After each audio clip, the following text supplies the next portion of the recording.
Artificial intelligence is poised to permeate every sector of our society. Healthcare, finance, marketing, and entertainment will all be impacted by AI in the coming years.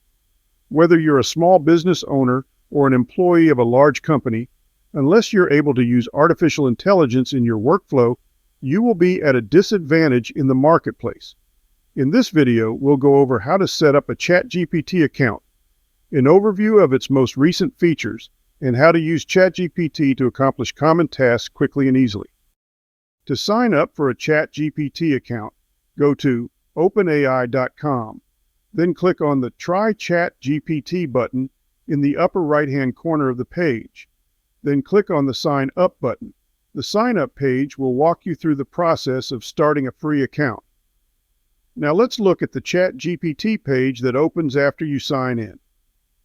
At the top left is a menu that allows you to choose between the free version of GPT 3.5 or the more capable GPT-4 model. The GPT-4 model is only available to users on a paid plan. The Plus plan costs $20 per month and is what I would recommend. This course will use ChatGPT Plus in order to familiarize users with the many features that make this app so powerful. The side window contains a history of past chats. In this window, you can reopen a previous chat and continue where you left off. Clicking on the three-dot menu, you can rename a chat or delete that chat. You can also share your chat with others by sending them a link. You can also share using the Share button in the upper right-hand corner of the chat screen. When you click on the Share option, a window will pop up, and you can then click on the Copy Link button. You can then paste the link into an email or any other app. You can start a new chat by clicking the pen and paper icon in the window. The ChatGPT Messages window opens with 4 pre-made conversation starters. You can click on one of these if you like to begin a conversation with ChatGPT. It will almost immediately begin its response. If, however, you get an error message, simply click on the Regenerate button, and the AI will usually correct the problem and begin generating text. To save time, we'll fast forward. When you regenerate a response, the AI will ask if the new response is better or worse. It uses this input to improve its responses. You can write your own original queries or requests in the message box at the bottom of the page. The quality of response that you get from ChatGPT will depend on how well your written request, or prompt as it is referred to, is phrased. There is an art to writing prompts that can best be achieved by understanding how ChatGPT works. The model has been trained on a vast amount of information. That information is broken up into categories with experts in each field. You can think of it like a law firm. If you had a question about your taxes, you'd consult an expert in tax law. If you had a question about civil rights, you'd consult an expert in constitutional law. When you write your prompt, you want to let ChatGPT know which expert you want to consult. A good way to do this is to begin your prompt with assigning a persona to ChatGPT. For instance, you are an expert in physics. Next, you want to give the AI a task or mission. Write an explanation of gravity. Explain it on a high school level. ChatGPT can be very verbose and run on and on when giving a written response, so it is often desirable to give it a limit on how long the response should be. For instance, we can tell it to limit the response to 300 words. It can also be very redundant, repeating itself over and over, so it's a good idea to tell it not to be repetitive. ChatGPT does not contain current information in its training data. The current knowledge cutoff is April 2023. In order to utilize up-to-date information, we have to tell the AI to search the internet. This next use example will illustrate how we do that. Let's begin by writing a prompt, telling ChatGPT, "You are a social media expert with a background in real estate. Create a content calendar for a TikTok account on reviewing real estate listings." ChatGPT responds with a nice list of ideas for content. Perhaps we find the market trends topic interesting and we want to prepare a video on that subject. We can get an up-to-date list of trends by asking it to use Bing. The little purple spinning compass indicates that the model is searching the internet. ChatGPT's response time at doing this is pretty impressive. This video is in real time. Not only will it generate a list of 5 topics for us, but it will also cite the source of the information. By clicking on the little blue quote mark, you can open the link to check the accuracy of the information. This is a big help in overcoming the problem of AI hallucinations. Topic 3 looks interesting. So let's write a prompt saying, write a TikTok script for topic 3. This will write a script that contains not only the dialogue, but also describe the video clips or images that would ideally be used. You can of course ask ChatGPT to make changes or expand the dialogue. ChatGPT can also read documents and use the information in those documents to generate a summary or an outline of the document. It can also answer questions using the information in the uploaded document. We'll upload a report about the economic impact of AI and ask for a summary. Next, we'll ask, what is the conclusion about the impact of AI on employment levels? In each case, we can see that ChatGPT is using the information provided by the uploaded document to answer the questions. This is a great way to quickly gain insights without having to read the report in its entirety.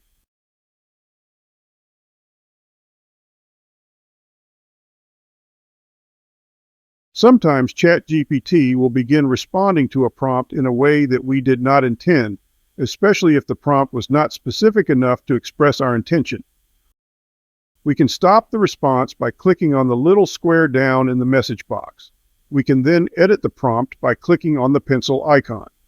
This will allow us to edit or refine the prompt. In this way, we can progressively control the response we are getting from ChatGPT by repeating this procedure until we are seeing a response more in line with our goals. In this case, ChatGPT is now generating topic ideas that dive deeper into artificial intelligence and is no longer including introductory topics for a more general audience. It's important to let ChatGPT know who the target audience is and on what level it should respond. You can edit the prompt and restart the response by clicking on the Save and Submit button as many times as you wish. ChatGPT remembers all conversations in the current window. You'll notice a small number appended to the prompt message and also to any regenerated responses. This allows you to return to a previous response or prompt. By clicking on the number, you can go back and review or use that response or prompt. Now, let's look at how you can control the style of responses that ChatGPT uses when generating text. To do this, we'll click on our account name and then open the Custom Instructions option. The Custom Instructions window has 2 boxes for input information. The top area is for inputting your personal information and has very modest effects on ChatGPT's responses. The lower box marked, How would you like ChatGPT to respond, is the important one. Here you want to give the model detailed instructions on how you want it to respond. For instance, in this case, I am telling it to skip any greetings and acknowledgments, and to simply get on with fulfilling the prompt. I am also instructing it to use simple language and avoid technical jargon. I also want it to respond by using headings and bullet points. This allows for quick skimming of the information and a rapid understanding of concepts and topics covered. This set of instructions is useful for researching a subject.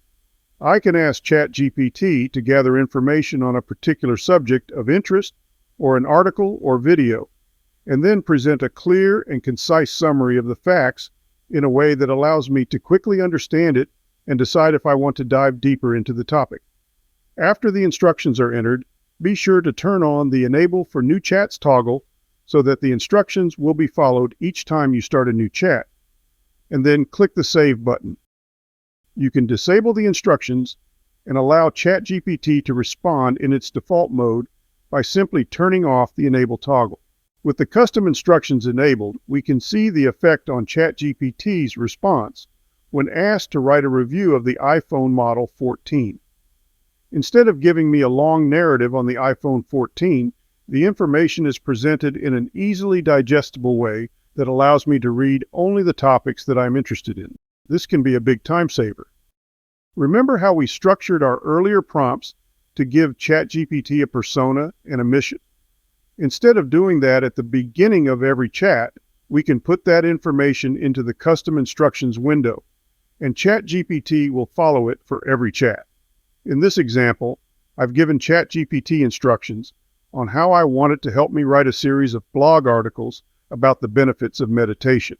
ChatGPT follows my custom instructions and responds by writing an article that is ready to copy and paste into whatever platform I'm using.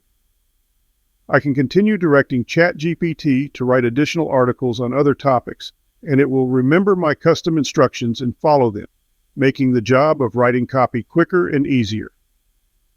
Just be sure to always read and edit the articles that it writes for you. One criticism that I see a lot from people that are using ChatGPT to write their email and blogs is that it doesn't sound like them. It sounds like computer-generated text. Using custom instructions is designed to alleviate that problem. And there are two ways to go about it. You can write long, detailed descriptions of the style in which you want the AI to write, or you can give it an example. In my own case, I simply uploaded a few pages from my science fiction novel, Lunar Contact, and asked ChatGPT to analyze the style for me and write a prompt that I can use in the custom instructions. I then copied that prompt and pasted it into the custom instructions. This allowed me to use ChatGPT to help in writing first drafts of other science fiction stories. Since the AI was generating text that mimicked my own style, I had less editing to do. We've seen how we can control the style of response we get from ChatGPT by setting up our custom instructions. And we can turn these on and off, or we can copy and paste different sets of instructions to achieve our desired results. But this gets to be a bit of a hassle if we have to switch custom instructions for multiple projects that we are working on. OpenAI has addressed this problem by giving us GPT apps that we can custom tailor for our own purposes. In the left sidebar, click on the icon labeled Explore GPTs. This will take you to the GPTs window where we can access the free GPT store. In the upper right are two options: My GPTs, which will open a list of the GPTs that you have created, and a green button marked Create that will open a window where we can create a GPT from scratch. By clicking on the Create button, ChatGPT will walk you through the process of creating a GPT and do most of the work for you. But I prefer to use the Configure option, which gives us much more control in the creation process. After clicking on the Configure button, a split window will open. The window on the left is where we can create our GPT, and the window on the right is for testing it before we save it. The first step is to give our GPT a title or name. Let's call it Nonfiction Writing Assistant. If your GPT is going to be for your personal use only, then the description can be very brief. If you are going to publish it for use by others on the GPT store, then a detailed description of what it does would be beneficial to others. In the instructions section, we can enter what it is we want the GPT to do. In this case, I'll simply paste in detailed instructions on how I want the GPT to assist me. I'll start with, you are an expert writer of nonfiction. You will do in-depth research and make sure to cross-check facts. I will give further instructions like, give a clear presentation of facts and data, incorporate expert opinions and quotes from interviews, use engaging and persuasive language, and finally conclude with impact and a strong conclusion. The next section on conversation starters is optional if you're going to be using the GPT only for yourself, but if you intend to publish it and let others use it, then you should give a couple of sample prompts to illustrate the purpose of the GPT. Here we'll just enter two conversation starters. One of the most powerful features of the GPT is that you can upload files to the GPT and instruct the AI to only use the information contained in those files to write from. This gives you absolute control over the data that the AI is using. It can also be very helpful when writing long text, such as novels, but we'll go over that process in a future video. In the capabilities section, you can turn on or off the capabilities that the GPT will have access to. Web browsing, DALL-E image generation, and code interpreter can all be used to perform functions within your GPT. The final section is the most intriguing area of GPT creation: the ability to empower your GPT to become an agent and perform actions on your behalf. I truly believe that this is where we will be seeing constant improvements and abilities in ChatGPT. Using custom actions is somewhat complicated and beyond the scope of this introductory tutorial, but we'll be posting videos that take a deeper look into how to use actions in the near future. We can now test the GPT in the preview side of the window. We'll try clicking on one of the conversation starters and then entering a simple prompt. This allows us to go back and make adjustments to the instructions that we entered when we created the GPT. We can see that the conversation starter worked fine, and the GPT greeted us with a pleasant, "I'm ready." Here's a good tip. If you find that ChatGPT is being overly verbose and repeating itself, or using too many adjectives, you can ask it to give you a word count at the end of its response and to ask you if you'd like a condensed version of the reply. By telling it yes, it will return a briefer, more matter-of-fact version of the response that is often more in keeping to a style of writing that looks more human and less machine-generated. You can experiment with different percentages of condensing until you find the right percentage that works for you. Once you're happy with the performance of your GPT, you can save it by clicking on the green button on the upper right, and then selecting whether you want to share the GPT with everyone, or only with people that you send the link to, or keep it only for your own private use. You can find your custom GPT by clicking on the My GPTs button, which will open a list of all the GPTs that you've created. You can always go back and edit your GPT by clicking on the pencil icon. So let's do that now, and we'll have ChatGPT generate an icon image for our GPT. Now we have a custom GPT with a unique icon that we can continue to use or make available to others to use in the GPT store.